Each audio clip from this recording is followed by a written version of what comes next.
¿Cómo les va? Soy David Fernando Barrera, profesional en Ciencias Políticas de la Universidad Nacional de Colombia, y voy a resolver las preguntas de Ciencias Sociales del tercer simulacro, la primera parte.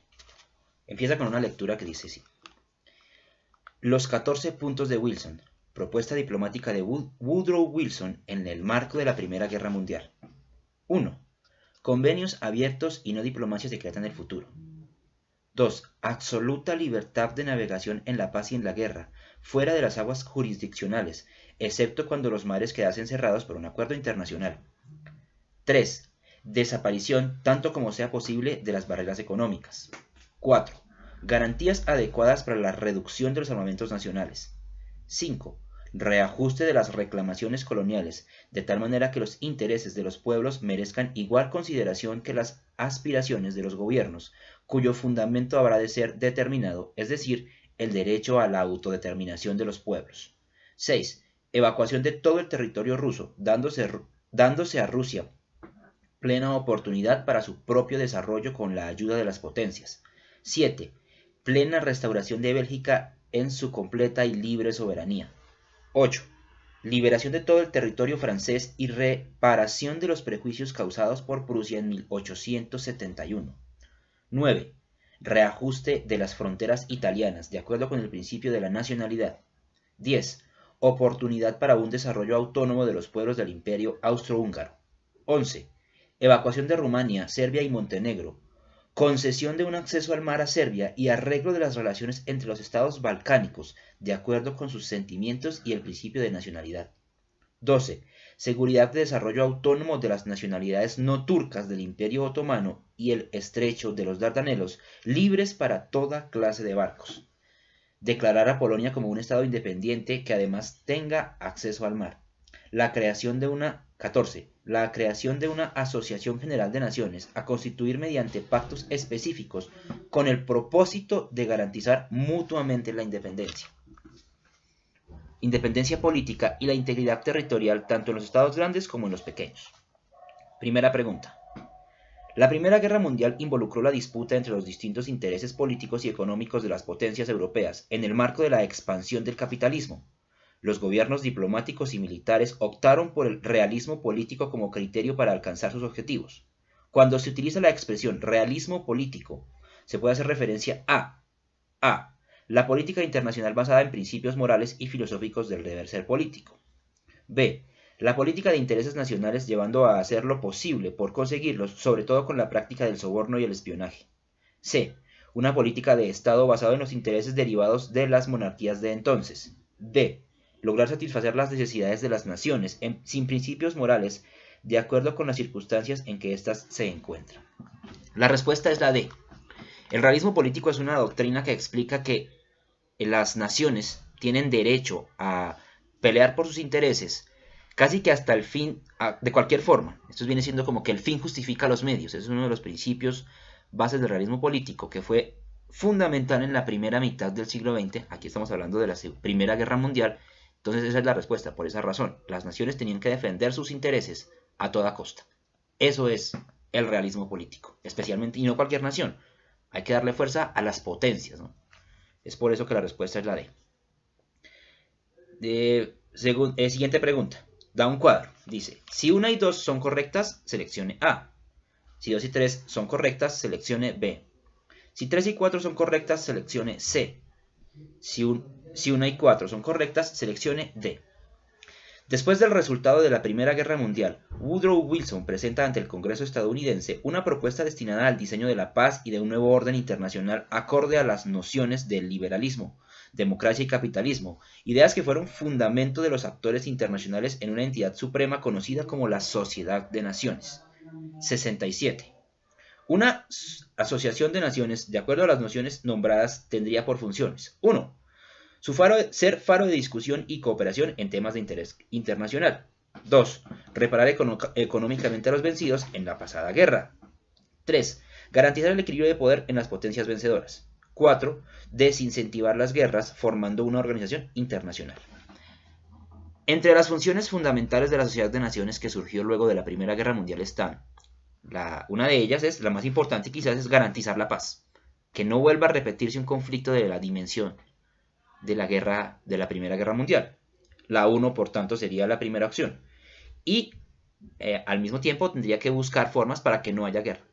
¿Sí? Entonces es la 1, ser faro de discusión, y la 4, desincentivar más guerras formando una organización internacional. Por tanto, la respuesta es la D. Esas son las funciones de la Sociedad de Naciones, entre otras.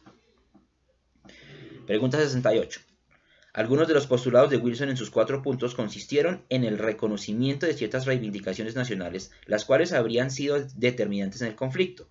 Podría decirse que de estas reflexiones se deriva el derecho a la libre determinación de los pueblos, presente en la Carta de las Naciones Unidas. Este postulado implica para los países.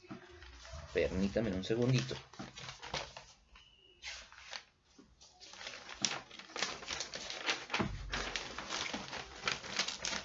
Entonces decía que este postulado implica para los países: 1. La permisión y no intromisión en sus formas de gobierno y organización.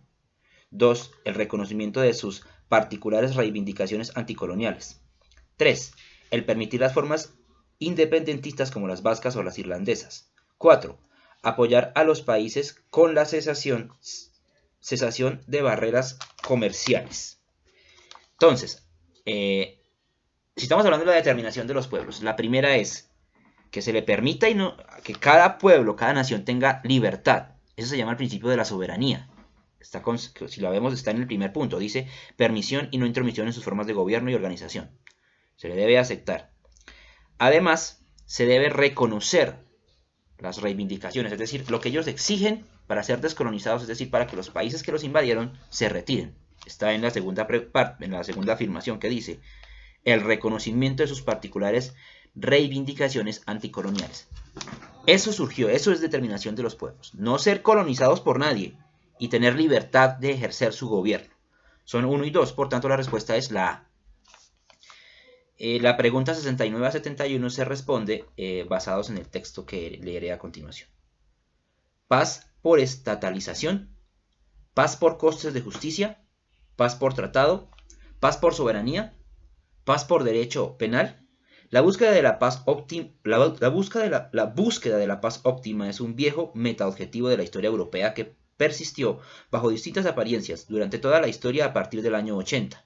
La percepción de que la paz es mejor que la guerra la podrían confirmar representantes de todas las épocas, aunque los intentos concretos siempre compitieron con lógicas de la necesidad de la guerra y de la personalidad heroica, lo que llevó a compromisos más o menos ambiguos. No se quiere entrar en la vieja discusión de si el ser humano tiene una predisposición natural a la guerra o a la paz, pues en la experiencia histórica, este ha mostrado todo el espectro entre las dos opciones, lo que deja suponer algún grado de libertad para elegir entre la mentalidad guerrera y la configuración no heroica, por supuesto, no solo en el sentido individual, sino más en el sentido cultural. En esto se ha comprobado como sensato formar instituciones de la paz, es decir, el Estado como tal, con el poder real para disponer sobre la paz interna, la paz territorial con el monopolio de la violencia legítima, las leyes fundamentales basadas en compromisos integrativos y participativos, la constitución judicial con tribunales supremos y vías jurídicas adecuadas para resolver conflictos e imponer pretensiones justas, el derecho científico, el derecho penal público, igualitario sin impunidad, con investigaciones ex oficio y un debido proceso, las fuerzas de ejecución que trabajan tanto eficiente como respetuosamente, el sistema tributario que tiene la capacidad para financiar todo esto, etc. Al fin, se resuelve la comprensión de que el Estado, a pesar de todas sus ambigüedades y lados oscuros, es una institución indispensable para garantizar la paz. Por supuesto, la estatalización como tal no es suficiente, pues necesita estar acompañada por una socialización y educación pública hacia una verdadera cultura de la paz, no la predominancia de una personalidad posheroica que ya no requiera, para evocar la lógica de la paz de Maguncia de 1235, vengar las injusticias recibidas. 69. Cuando el autor se refiere a las fuerzas de ejecución que trabajan tanto eficiente como respetuosamente, podemos entender que las autoridades públicas para garantizar la paz tienen por funciones: 1. Garantizar la paz y la seguridad ciudadana. 2. La protección de los derechos y deberes fundamentales. 3. La observancia de la ley y la cercanía a la ciudadanía. 4. Cuidar las fronteras y el orden interno. La respuesta es D, 1 y 4. ¿Por qué? Si estamos hablando de paz, y ahí lo dice literalmente el texto, una función del Estado es garantizar la paz y la convivencia ciudadana. Eso es fundamental. Si hay seguridad, que es una función del Estado, habrá una convivencia, digamos, acertada. En el cuarto punto dice, cuidar a las fronteras y el orden interno. O sea, ahí recoge las dos cosas. Hay que estar pendientes de lo que pasa dentro del país y al mismo tiempo tratar de garantizar que no intervenga y que afuera no se suceda nada. Pues esa es una premisa fundamental para que haya paz. 1 y 4 son entonces las respuestas, lo que implica que la respuesta es la opción A. 70. Entre el primer y segundo párrafo, la consecución de la paz se vería facilitada por A. El compromiso de los ciudadanos y sus autoridades por la paz. B. La aplicación de penas ejemplificantes para los infractores. C. La aplicación adecuada de la ley frente a los conflictos. D. El control del porte y la tendencia de armas a ciudadanos. La pregunta 70, la respuesta es la A. Es fundamental, si estamos basados en la lectura, que haya un compromiso de la ciudadanía con la paz. Como el texto lo dice en alguna parte, que no se necesite que no haya esa exigencia de enfrentarse a otro, que no haya ese sentimiento de heroísmo, sino que haya un compromiso de que es necesaria la paz para garantizar el equilibrio adentro de un Estado y en la relación de ese Estado con el exterior. Pregunta 71. Entre el primer y segundo párrafos hacen referencia a la idea de la personalidad y la figuración heroica. Estos conceptos se interpretan como la creación a lo largo de la historia de grandes sujetos que encarnan los anhelos colectivos y cómo estos utilizan la guerra para sus fines personales. ¿Por qué la presencia del pensamiento guerrerista en los líderes afectaría la consecución de la paz? A. Porque se veían abocados a combatir personalmente a sus opositores en vez de buscar acuerdos. B. Porque dada su influencia en el orden social, el creer en la paz facilitaría la resolución de los conflictos. C. Porque estos líderes encontrarían en el conflicto una posibilidad de garantizar su permanencia en el poder. D. Porque en muchos lugares la institucionalidad ineficiente no regula a los actores políticos y esto afecta a la paz. La respuesta es la C. Estos líderes encontrarían en el conflicto una posibilidad de garantizar su permanencia en el poder. La guerra es un instrumento de poder. Si no hay una vía de imponer ese poder, digamos pacíficamente, entre comillas, la guerra será el instrumento. Si en el texto hablaba de personas que para garantizar y mostrar su heroísmo invitan a la guerra, será la guerra en ese sentido un instrumento para que ese poder y ese deseo de ser el líder, el iluminado, el poderoso se mantenga. El miedo que genera la guerra siempre será un muy fuerte instrumento para tener a la gente controlada, ordenada y obedeciendo. Las preguntas 72 a 67 se responden de acuerdo al siguiente texto. El 11 de septiembre de 1973, el gobierno constitucional del presidente Salvador Allende es derrocado por un golpe de Estado, dirigido por una junta militar del Ejército, la Marina, la Fuerza Aérea y los Carabineros de Chile. El general del Ejército Augusto Pinochet asume el poder. La represión y la persecución militar contra los partidarios del régimen anterior, de los partidos de izquierda y el movimiento popular comienzan de inmediato. Los primeros enfrentamientos armados entre Fuerzas Armadas y partidarios del gobierno de la Unidad Popular se producen en diversos puntos del país, en especial en los grandes centros urbanos. En Santiago, en el Palacio Presidencial, en el cual se encuentran en ese momento el presidente, ministros y colaboradores, fue rodeado y atacado por tropas del ejército y unidades de tanques. Las Fuerzas Armadas exigen la rendición incondicional del gobierno del presidente Allende y al no conseguir dichos objetivos, la moneda es bombardeada por aviones de la Fuerza Aérea. Después del bombardeo y de la muerte del presidente, son detenidos los sobrevivientes. Algunos serán ejecutados ahí mismo, otros pasarán a engrosar las listas de los detenidos no reconocidos, los que, con el correr del tiempo, serán considerados como los detenidos desaparecidos. Pasados algunos días, con el control político y militar absoluto de la situación, sin resistencia masiva u organizada, se desencadenará una represión y persecución en contra del movimiento popular sin parangón en la historia de Chile. De inmediato, las nuevas autoridades toman medidas represivas para consolidar el golpe de Estado y legitimarse en el poder. El mismo día de la instauración del régimen militar se estableció un fuerte dispositivo represivo que significó la negación de los derechos civiles y políticos. Después de la clausura del Congreso Nacional se decretó el estado de sitio, estado de guerra interno, prohibición del derecho de reunión y organización. Las nuevas autoridades desconocieron la legitimidad de las instituciones democráticas y la sociedad fue conducida con lógica militar.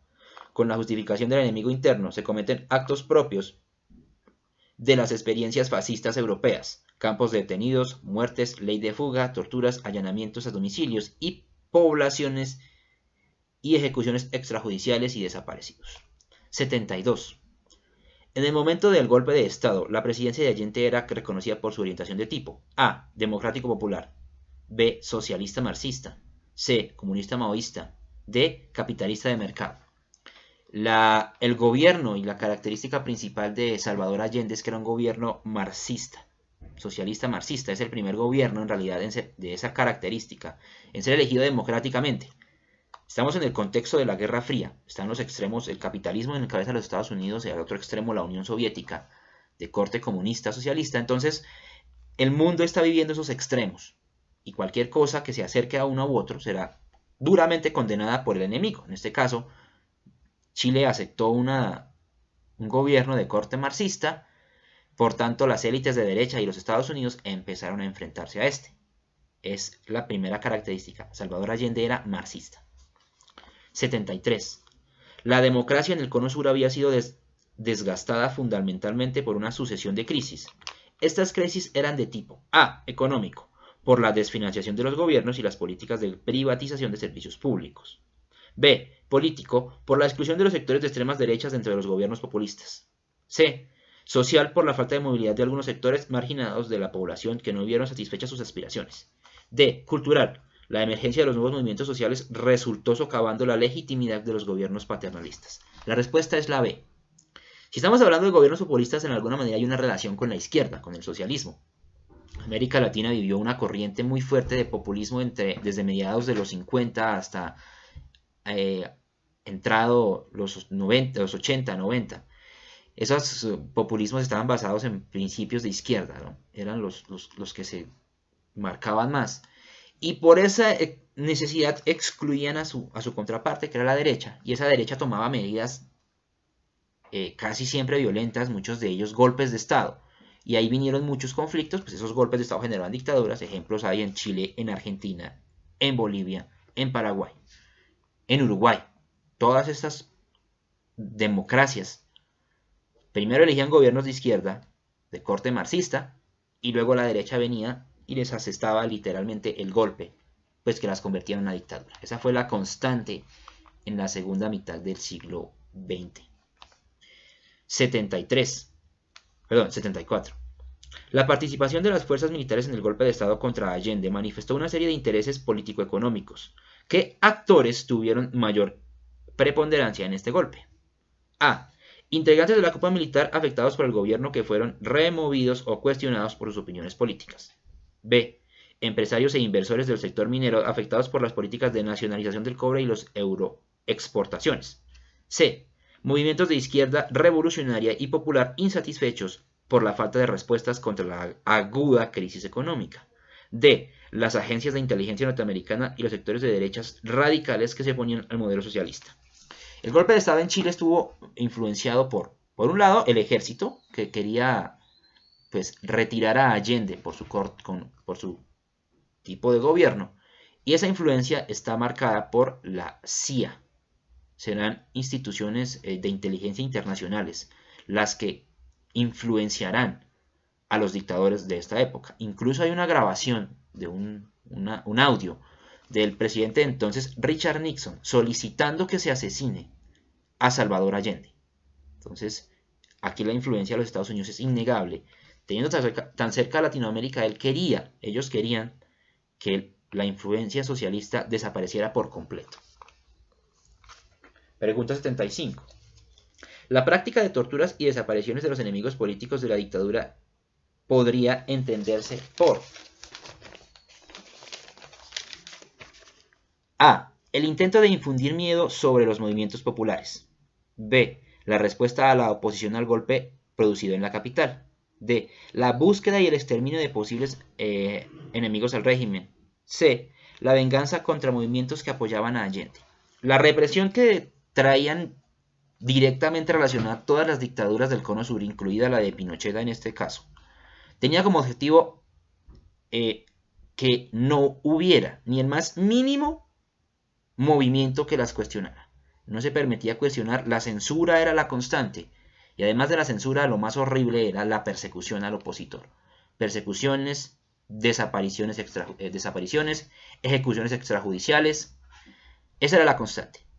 Nadie podía oponerse al régimen militar.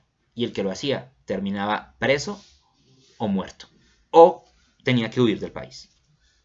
76. Las dictaduras apoyadas por norteamericanos y sectores de ultraderecha en todo el continente fueron respuesta a la fuerte polarización política e ideológica de los distintos sectores sociales y el intento por retomar el control y el apoyo de la doctrina de seguridad nacional. B. Gobiernos de izquierda debido a sus políticas de nacionalización de las empresas transnacionales y su distanciamiento a los intereses norteamericanos. C. La intervención de las fuerzas militares en política como medio de recuperar la paz y la democracia. D. El enardecimiento de los sectores populares de izquierda, especialmente por su apoyo a las guerrillas. Las dictaduras fueron respuesta a gobiernos de izquierda. Así de simple. Gobiernos marxistas y de corte socialista estaban empezando a tener fuerza en América Latina y la única, digamos, el único elemento que tenían como referencia a los Estados Unidos fue la dictadura. Dictaduras de militares. La respuesta, por tanto, es la B. 77. El que en Colombia no tuviese una dictadura militar, sino un gobierno de tipo civil durante el mismo periodo de tiempo, fue la causa de A. La aceptación de las prácticas democráticas y la solidez de la tradición bipartidista desde la cesación de la violencia. B. El fracaso de la experiencia militar en el país durante el gobierno de Gustavo Rojas Pinilla y el apoyo de las nacientes guerrillas. C. La falta de penetración de las ideas socialistas en el país, en parte por la tradicional alienación de los estados y su política. D. El histórico alejamiento de los militares y de la política y la producción de acuerdos dentro de las élites liberales y conservadoras. Entonces, la respuesta es, si bien los militares no es que hayan estado plenamente ajenos a la política, en realidad siempre estaban de alguna manera relacionados con ella, serán los acuerdos entre las élites. El acuerdo entre el Partido Liberal y el Partido Conservador, que se llamará el Frente Nacional. Ese acuerdo permitirá y será instrumento para de alguna manera contener el efecto de una dictadura. Ahora, la historia ha reconocido que si bien no hubo una dictadura militar en Colombia, sí hubo una dictadura de dos partidos. Hay un escritor que lo llama el régimen de democracia restringida. Pues porque si el Partido Liberal y el Conservador habían acordado gobernar por turnos, en esencia salir a elegir un líder era casi que inútil, pues porque ya sabíamos quién iba a ser el presidente porque a quién le tocaba el turno. Eso fueron 16 años, desde el 58. Preguntas 78 a 84 se responden de acuerdo al texto siguiente. El texto señala dos periodos bien definidos en el origen y el desarrollo del paramilitarismo. El primero, de surgimiento disperso y sin articulación entre los distintos grupos, antes de la Constitución de 1991, y el segundo, de articulación y expansión después de 1993. Para este segundo periodo ya hay etapas establecidas en la forma de conquista de territorios por parte de los paramilitares. Un primer momento de incursión militar, masacres y ablandamiento de los posibles apoyos civiles y sociales de la guerrilla, con el fin de aislarla y cortarle cualquier nexo con la población. Un segundo momento de consolidación, repoblamiento e iniciativas económicas con el apoyo de élites locales desafectas de los insurgentes, y una tercera etapa de legitimación del nuevo orden a partir de inversiones estatales y privadas. La llave maestra que abrió las diferentes dinámicas para la confluencia mencionada han sido los intentos de modernización política impulsados desde la presidencia a través de las negociaciones de paz, apertura política y descentralización, y las oportunidades para la acción colectiva ofrecidas a los diferentes actores regionales, pero en particular a aquellos en busca de justicia social y reconocimiento. Es importante tener presente la interacción permanente entre lo regional, lo nacional y lo internacional, y cómo los actores locales respondieron a aperturas o cierres en las posibilidades de acción, afecto de políticas nacionales reformistas o de mano dura, y de la influencia de los contextos internacionales en los ámbitos de acción social local. Tres actores claves en esta reacción en contra de la modernización política: el narcotráfico, las élites económicas y las políticas locales, en su mayoría cercanas al Partido Liberal y las Fuerzas Armadas.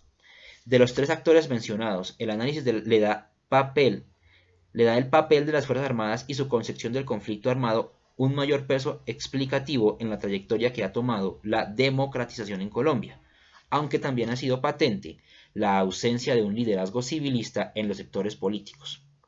Las estrategias derivadas de una concepción de la Guerra Fría para resolver la confrontación armada, bien sean por la acción o por la omisión, han convertido a la población civil en el principal blanco y dentro de esta a los agentes individuales y colectivos que pueden impulsar un mayor cambio democrático en Colombia.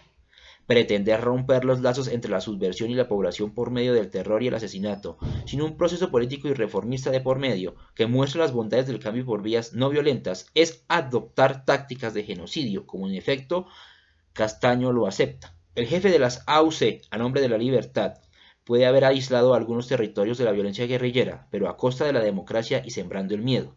Las víctimas de los generales golpistas del Cono Sur en los años 70 conocen bien el argumento y los resultados también. Entonces es la misma estructura. Si 1 y 2 son correctas, hay que marcar A. Si 2 y 3 son correctas, marcar B. Si 3 y 4 son correctas, marcar C. Si 4 y 5 son, si 1 y 4 son correctas, seleccione D. Pregunta 78. De acuerdo con el autor, las principales causas del paramilitarismo en Colombia son 1. Frenar el avance de las guerrillas en compañía de las Fuerzas Armadas. 2. Búsqueda de protección para la propiedad de ganaderos y agricultores. 3. El acercamiento político con las guerrillas y los actores sociales. 4. La aplicación de proyectos económicos localizados con apoyo de élites.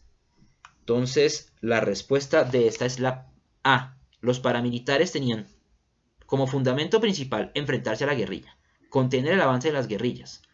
Y segundo, con el apoyo de terratenientes, militares y políticos regionales, incluso nacionales también, sostener un sistema, recibir dinero para proteger ciertas zonas, sobre todo destinadas a la ganadería. Es por esa razón que tendrán muchísima fuerza en el norte, en Córdoba, Sucre, Magdalena, esa parte del país destinada a la ganadería extensiva. Pregunta 79. El paramilitarismo, si bien ha sido aceptado con algunos sectores de la población, ha tenido por común la aplicación de formas violentas para afirmar su presencia y posición en el territorio colombiano. ¿Por qué se ha recurrido a la violencia contra la población? 1. Para desincentivar el apoyo social a las guerrillas y poner su propia ley, para amedrentar los posibles contradictores políticos y militares locales, para apoyar a las élites locales en la consecución de seguridad rural, para sustituir o complementar el Estado en áreas de frontera agrícola. La pregunta 79 es la A. Primero, para que la gente pierda toda posibilidad de relacionarse con la guerrilla y para que la propia guerrilla pierda todo su contacto. Dice la pregunta 1, para desincentivar el apoyo social a la guerrilla.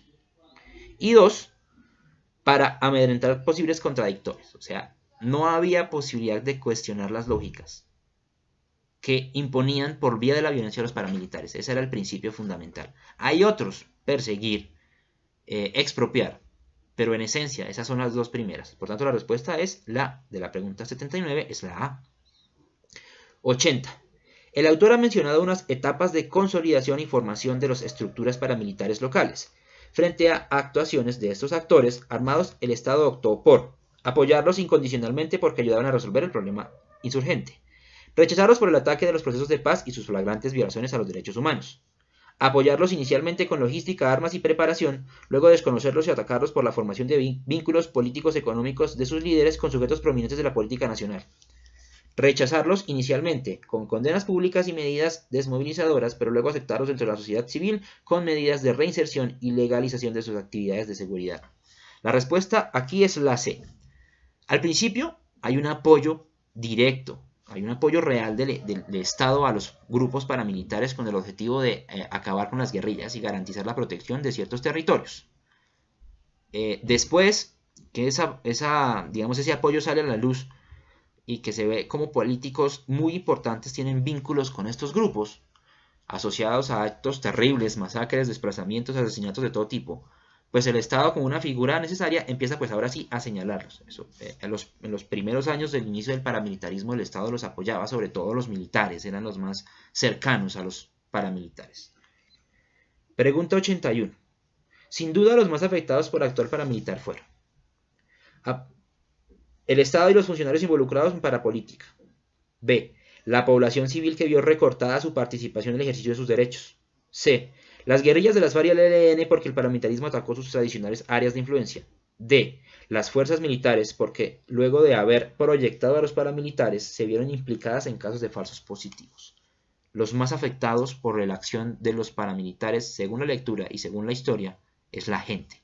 Será la población civil los que recibirán el castigo más rotundo y cruel de estos señores, pues sin medir consecuencias. Había una persecución, había desplazamiento, había asesinatos selectivos, había masacres. En las finales de los 90 e inicios de los años 2000 en Colombia fueron los más terribles de la guerra, porque los paramilitares habían tomado mucha fuerza y querían imponer sus lógicas a toda costa. Y eso a toda costa significa por vía de la violencia. Será la población civil. Opción B. Pregunta 81. Pregunta 82. Cuando el autor menciona que es importante tener presente la interacción permanente entre lo regional y lo nacional y lo internacional, y cómo los actores locales respondieron a aperturas sociales de las posibilidades de acción, y de la influencia de los contextos internacionales en los ámbitos de acción local. Eso hace referencia a contextos de cambio económico en la estructura productiva internacional que forzaron a cambiar violentamente las relaciones de tenencia y uso de la propiedad de la tierra. B. Contextos de integración jurídica internacional que llevaron a la opinión pública a juzgar con dureza los actos de los paramilitares y ponerlos en los estrados judiciales.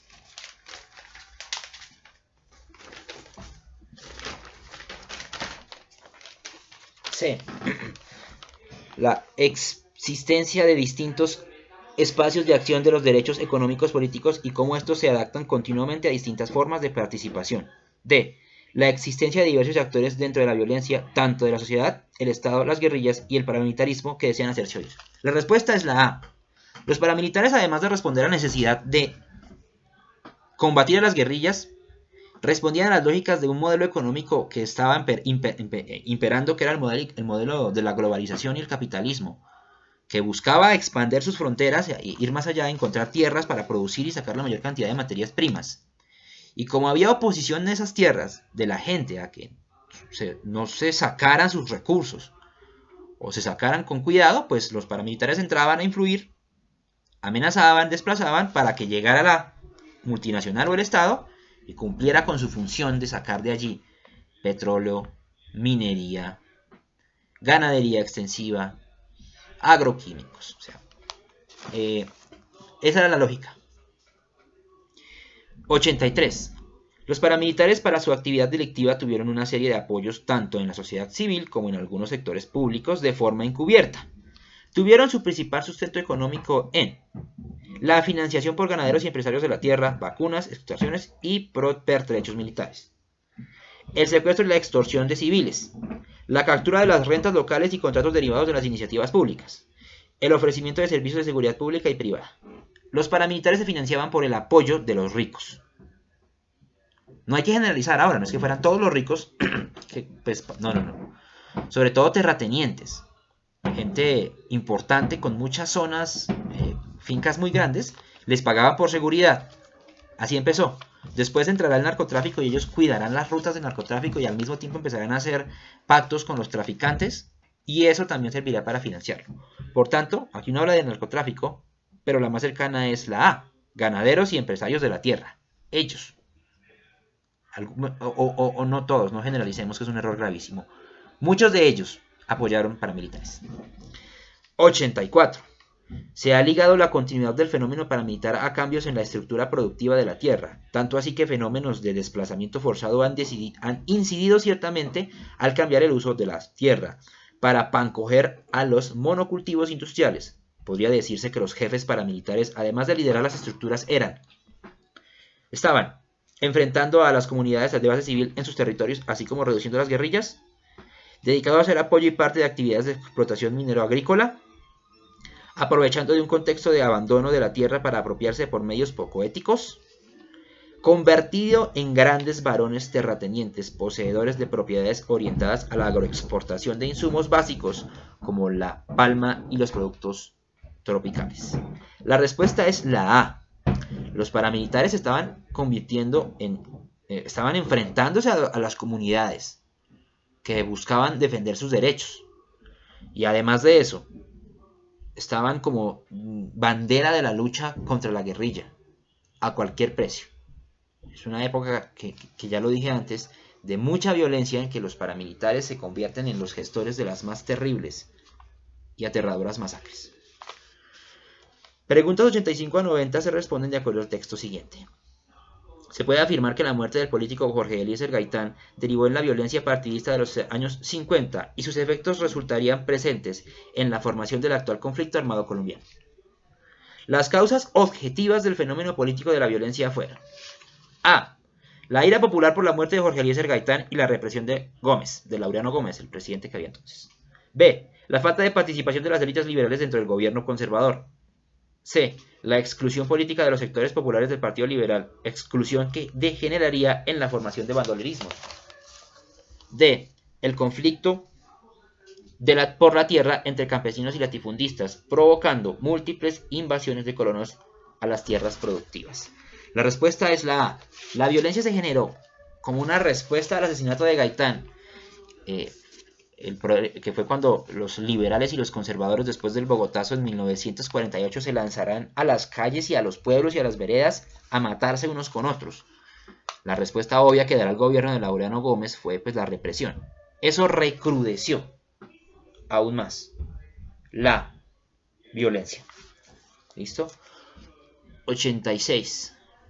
Si bien es cierto que la muerte de Jorge Eliezer Gaitán no se aclaró en tanto a sus actores intelectuales, se puede afirmar que la respuesta del agitado ambiente político producto de las tensiones partidarias rurales y la falta de escucha de los reclamos populares. Sin embargo, se ha atribuido históricamente su asesinato a el apoyo de Gaitán hacia las reformas laboral y agraria dentro de las izquierdas, la participación presunta de radicales conservadores y agentes norteamericanos, la participación de Laureano Gómez, que lo veía como opositor en las elecciones, el apoyo de los militares y policías rurales conservadores a Mariano Ospina Pérez.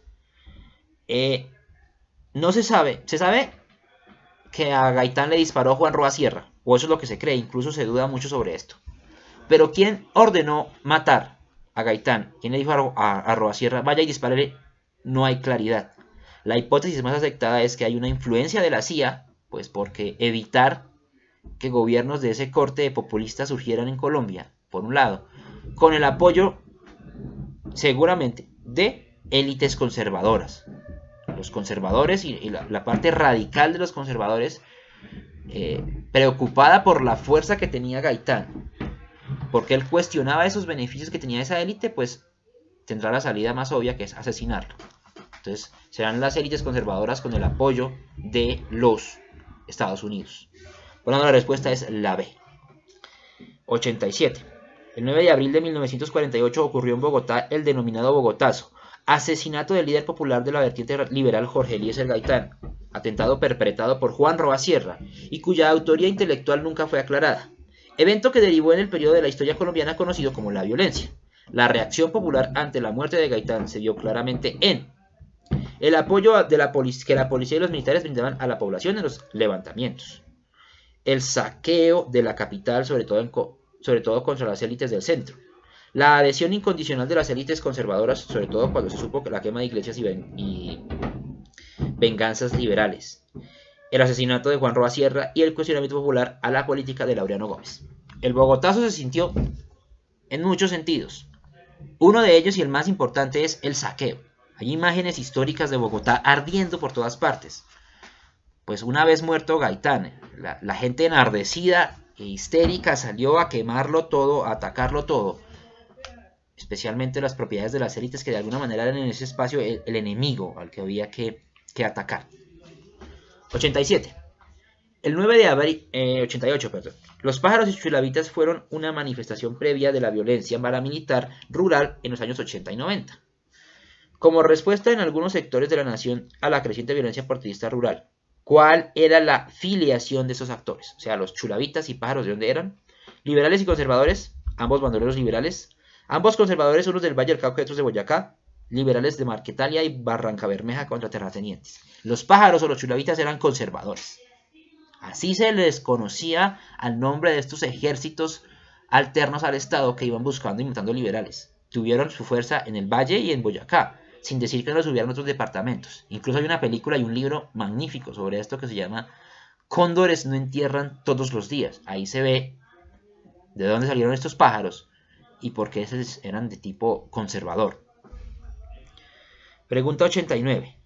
La represión contra la población resultante del gobierno de Laureano Gómez fue resultado de las revueltas sociales del liberalismo rural frente a la muerte de Gaitán. Gómez, con apoyo de los norteamericanos y de la Iglesia, veían como peligrosos a los campesinos de orientación liberal. ¿Qué podría motivar la respuesta de estos actores?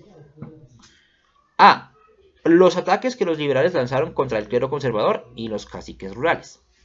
B. La posible expansión del comunismo internacional a través de sus revueltas campesinas. C. El afecto que Gómez tenía a las ideologías de tipo fascista y franquista europeas a su regreso. D. La peligrosa división de la sociedad civil en dos partidos que resultaría en prácticas violentas. La pregunta quiere saber ¿qué causó la represión del gobierno conservador? La respuesta es la B. Será el miedo a que el comunismo se imponga desde las lógicas de los liberales, lo que llevará al presidente Laureano Gómez y a todos los conservadores a montarse en una vaca loca de represión y persecución que digamos que no tenía hasta ahora comparación en la historia de Colombia, que el Estado se haya puesto en esas cosas. Entonces, estábamos en la Guerra Fría, es el contexto de ahora, es lo que está pasando, es la realidad. Entonces había que todo aquello que oliera a comunismo, acabarlo, porque era el peligro. Y como el conservatismo estaba tan ligado con la Iglesia, y la Iglesia le tenía ese miedo tan radical al comunismo, pues había que perseguir y matar. Esa era la constante. Última pregunta, pregunta 90. La llegada del general Rojas Pinilla al poder se dio en un marco de inestabilidad política de las instituciones, así como también del agudizamiento de la violencia rural. Su presidencia anterior al gobierno de Laureano Gómez fue propiciada... Violencia rural, perdón. Su presidencia posterior al gobierno de Laureano Gómez fue propiciada por... ¿Qué causó la presidencia de Rojas Pinilla? Vamos a ver qué nos da. La participación de la Iglesia y disidentes del conservatismo para combatir la radicalidad de Gómez. B. Un golpe de opinión donde recibió el apoyo de disidentes de ambos partidos. C. Un proyecto político propio fundado en las clases trabajadoras. D. Un golpe militar adelantado por sectores politizados del ejército y la policía. Aquí nos están preguntando por qué Rojas llegó al poder. El ascenso al poder de Rojas Pinilla no fue un golpe militar violento como se vería en otros países del Cono Sur, Chile, Argentina, Brasil, Uruguay. Aquí lo que sucedió fue se llama un golpe de opinión, es decir, toda la sociedad está cansada de una situación. En este caso era la violencia entre liberales y conservadores. Entonces hay un acuerdo que para ponerle fin a esa violencia hay que hacer algo. Es un gobierno militar. Entonces se hace un acuerdo de opinión, un golpe de opinión. Todo el mundo pareciera estar, digamos, de acuerdo, si es la palabra, con Rojas, y eso lo lleva a asumir la presidencia. Es la última pregunta. Gracias.